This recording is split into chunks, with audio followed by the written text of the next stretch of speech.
கல்லீரல் புற்றுநோய் காரணமாக இலங்கையில் உள்ள மருத்துவமனையில் சிகிச்சை பெற்று வந்த பவதாரணி நேற்று முன்தினம் மாலை பரிதாபமாக உயிரிழந்தார். இலங்கையிலிருந்து விமானம் மூலம் உடல் நேற்று மதியம் சென்னைக்கு கொண்டு வரப்பட்ட நிலையில் தியாகராய நகரில் உள்ள இளையராஜாவின் இல்லத்தில் பொதுமக்கள் அஞ்சலிக்காக உடலும் வைக்கப்பட்டது. அங்கு அரசியல் தலைவர்கள், திரைப்பிரபலங்கள், பொதுமக்கள் என பலரும் அஞ்சலி செலுத்தினர். பவதாரணியின் உடலுக்கு அமைச்சரான உதயநிதி ஸ்டாலின் மலர் மாலை வைத்து அஞ்சலி செலுத்தினார். பின்னர் செய்தியாளர்களுக்கு பேட்டியளித்த அவர், முதலமைச்சரின் சார்பில் தான் அஞ்சலி செலுத்தியதாக தெரிவித்தார்.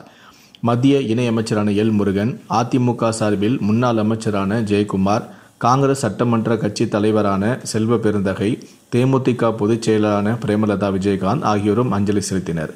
பவதாரணியின் மறைவு வேதனை அளிப்பதாக பிரேமலதா குறிப்பிட்டிருந்தார்.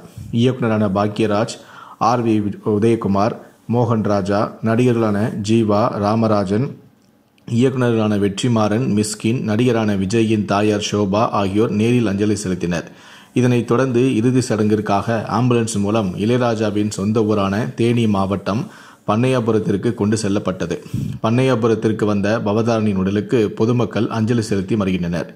இதனைத் தொடர்ந்து பின்னணி பாடகியான பவதாரணியின் இறுதி சடங்கில் பங்கேற்பதற்காக காலை இளையராஜாவின் மகன்களான யுவன் சங்கர் ராஜா, கார்த்திக் ராஜா மற்றும் குடும்பத்தினர் மதுரை விமான நிலையம் வந்தடைந்து சாலை மார்க்கமாக காரில் புறப்பட்டு சென்றனர்.